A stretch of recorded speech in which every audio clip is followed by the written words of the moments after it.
Bismillahirrahmanirrahim. Assalamualaikum warahmatullahi wabarakatuh. Innal hamdalillah nahmaduhu wa nasta'inuhu wa nastaghfiruh. Wa na'udzu billahi min shururi anfusina wa min sayyiati a'malina. May yahdihillahu fala mudhillalahu wa may yudlil fala hadiyalah. Asyhadu an la ilaha illallah wahdahu la syarikalah wa asyhadu anna Muhammadan abduhu wa rasuluhu la nabiyya ba'dah. Allahumma salli wa sallim wa barik ala nabiyyina Muhammadin wa ala alihi wa ashabihi wa mawalah ma ba'd.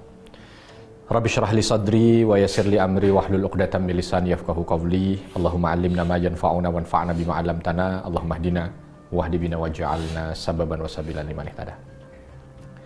Segala puji hanya bagi Allah. Salawat dan salam semoga selalu tercurah kepada junjungan kita Nabi besar Muhammad sallallahu alaihi wasallam. Sahabat, Assalamualaikum Nusantara yang dirahmati Allah Subhanahu wa taala. Masya Allah, mudah-mudahan semua penuh berlimpah berkah dan rahmat dari Allah Subhanahu wa taala. Mungkin di antara sahabat ada saat ini yang berpikir, bertanya ya, tapi mungkin bingung mau tanya ke siapa. Perkara apa? Perkara tentang saya sudah berdoa tapi nggak dikabul-kabul. Saya sudah berdoa tapi kenapa doa ini kok tidak diijabah? Nah, mudah-mudahan ini pertemuan ini mampu untuk bisa memberikan sedikit jawaban. Tentu nggak semuanya ya, tapi mudah-mudahan memberikan sedikit jawaban sehingga nanti kita bisa belajar, kita bisa mengoreksi kembali ya. Kira-kira apakah ini hal yang membuat kita itu berdoa sudah sekian lama, sudah sekian tahun tapi tidak diijabah. Saya awali dengan kisah seorang nabi yang mulia, Nabi Dzunnun. Nah, siapa Nabi Dzunnun? Nabi Dzunnun itu adalah Nabi Yunus alaihissalam. Ya, Nabi Dzunnun itu Nabi Yunus. Ya. Nabi Yunus, masya Allah luar biasa ya, punya nama surat, lalu punya cerita yang menakjubkan gitu, karena memang namanya Nabi pasti ceritanya menakjubkan ya, tetapi ini agak sedikit, kalau menurut saya pribadi itu ya, lebih gitu ceritanya. Kenapa? Karena beliau itu adalah seorang hamba Allah yang saleh dari Bani Israel ya, tapi ternyata Allah menugaskan beliau untuk menjadi nabi bukan pada Bani Israel ya. Beliau diminta untuk pergi ke satu tempat ya yang ada di daerah utara Irak ya, Ninive namanya, di daerah itu namanya Ninive ya, sampai sekarang juga masih Ninive, bahkan di zaman Nabi juga namanya juga Ninive ya.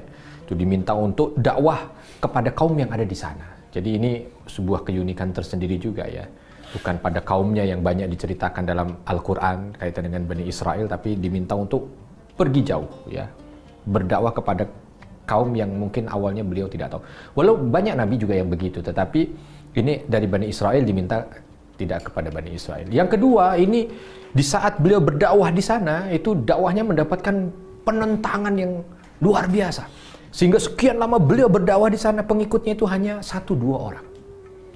Oh, ini juga biasa, betul, ini biasa. Banyak dakwah nabi yang ditentang oleh kaumnya. Tetapi yang Masya Allahnya ketika Nabi Yunus ini pergi meninggalkan kaumnya, kaumnya ini sadar gitu. Ya, kaumnya ini sadar. Melalui perantara beberapa orang yang sudah beriman itu, justru satu kampung ini semuanya beriman. Ya, satu kampung semuanya beriman. Nah, tidak ambil cerita di situ ya, tapi intinya Nabi Dzunnun atau Nabi Yunus ini memang banyak keunikan dalam kisah-kisah yang Allah turunkan tentang beliau. Beliau berangkat ya, ceritanya mungkin kita semua banyak pernah mendengarnya. Beliau berangkat ya, dan Allah Subhanahu wa taala ceritakan juga dalam surah Al-Anbiya ayat 87 ayat 88 ya. Ya. Ketika Allah ceritakan bagaimana Nabi Nuh itu pergi dzahaba mughadiban. Pergi dalam kondisi marah. Marahnya kenapa? Karena kondisi kaumnya yang begitu durhaka gitu ya. Udah dikasih tahu nggak mau, membangkang ya, bahkan mendolimi gitu. Maka pergi dalam kondisi mughadiban. Fadhanna, dan ketika itu Allah ceritakan seolah Nabi Nuh ini merasa allan naqdir alaih ya, merasa bahwa Allah tidak bisa melakukan atau tidak bisa bukan ragu ya, tapi ya seolah lepas dari dari apa yang sudah ditakdirkan oleh Allah Subhanahu wa taala. Nah, disitulah fanada fil dzulumat, ya. Allah langsungkan cerita itu pada kalimat fanada fil dzulumat.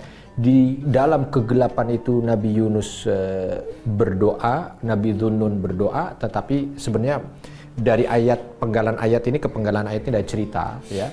Ketika Nabi Dhunnun atau Nabi Yunus ini pergi dalam kondisi marah, lalu beliau naik ke kapal, tapi tiba-tiba kapal itu dihempas badai oleng, ya, dan mereka mencoba mengoreksi apa ini yang membuat kok kapal kita ini nggak kayak biasanya. Oh, mungkin kelebihan barang, dikeluarkan semua barangnya, tapi ternyata yang secara teori sudah nggak ada masalah lagi, tapi masih aja oleng. Maka di antara mereka menyampaikan, oh mungkin harus kita buang ini salah satu di antara kita. Siapa yang mau dibuang? Mosok penumpangnya yang dibuang, barang udah dibuang semua, tapi masih oleng. Diundi ternyata Nabi Yunus yang dibuang. Ditelan ikan. Ya, bayangkan, ikan menelan manusia. Berarti kan namanya mati itu sudah pastilah kalau ditelan ikan, ya, di tengah samudra. Ya. Tetapi ternyata disinilah mula keajaiban itu. Disinilah mula mukjizat itu. Fanada fil dzulumat. Nabi Dhunnun, Nabi Yunus di tengah kegelapan ikan itu. Berarti tidak dikunyah tuh, saking besarnya ikan berarti. Tetapi beberapa riwayat menyampaikan Nabi Dhunnun itu sudah tidak punya kulit lagi. Ya, sudah habis ini semua, kulit sudah habis semuanya. Mengelupas karena mungkin fase ketika beliau masuk mulutnya ikan, lalu masuk di tenggorokan ikan, sampai kena mungkin beberapa enzim yang ada di dalam tubuh ikan, sampai di lambung ikan. Ya, ini ceritanya mah udah pasti kalau manusia biasa mati gitu. Ya. Tetapi Allah ingin berikan pesan kepada kita. Sesuatu yang dianggapan manusia udah pasti semua orang memvonis mati. Ya, semua orang memvonis tidak akan selamat. Bahkan Allah sampaikan dengan kalimat dzulumat. Dzulumat itu artinya bukan hanya sekedar kegelapan, mungkin kalau mau diartikan dalam kondisi yang sangat sulit sekali. Fanada fil dzulumat. Tapi Nabi Dhunnun, Nabi Yunus dalam kondisi yang sangat sulit itu tadi, beliau berdoa kepada Allah. Tapi doanya yang ini yang perlu untuk kita pelajari. Coba bayangkan kalau kita dalam posisi itu. Kira-kira apa yang mau kita doakan? Mungkin kita doanya, ya Allah, keluarkan hamba dari sini ya Allah. Ya Allah, selamatkan hamba dari sini ya Allah. Ya Allah, nah, itu kan yang kita pikir gitu ya. Tapi coba kita lihat apa yang diucapkan oleh Nabi Yunus. Nabi Yunus tidak minta dikeluarkan dari tempat itu.